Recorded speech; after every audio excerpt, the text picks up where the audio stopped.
I'm Chrissy Dunn. I am from Jacksonville, grew up here. I began my work in the Republican Party in high school, helping Bush Sr. Win the election for president here in Florida.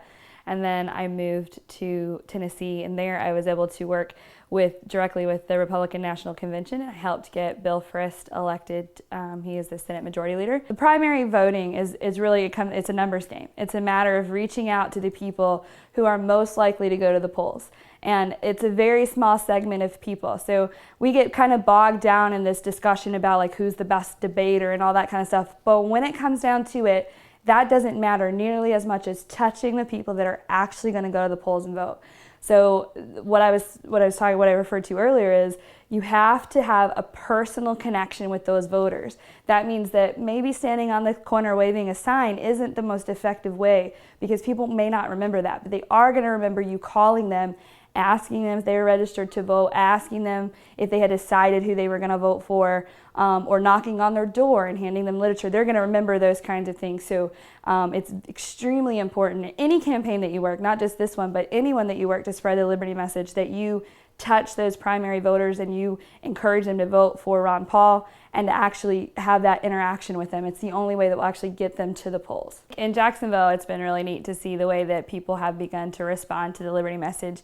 We've actually seen many Tea Party people start to come over to our side. People that used to argue with us passionately that Ron Paul was crazy have started to actually respond to the liberty message and ask questions. There's this guy that built this big boat for the Tea Party, and he was so anti-Ron Paul. He actually posted on Facebook probably about 3 months ago and said that the rationality and the logical arguments of Ron Paul supporters, that they actually had won him over. And he is hardcore Ron Paul now, to the point he's calling out other Tea Party people. He doesn't understand exactly why the Tea Party is not behind him. What's really neat is the amount of people that came out, both to see Ron Paul at the restaurant after the debate, and the amount of people that the media was able to catch sign waving and stuff like that in Jacksonville on Thursday night.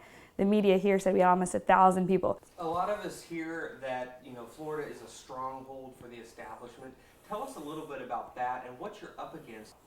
I think you have to be realistic. You have to know exactly what you're up against. I think one of the things I tell Ron Paul people is that you can hate the establishment and feel like they are an obstacle. One thing they do know how to do is win elections. So you have to be willing to get in there, get in the trenches, and do what they do, which means a lot of these people don't sleep for weeks on end. They go door to door. They make sure every single voter that might turn out to a primary is contacted.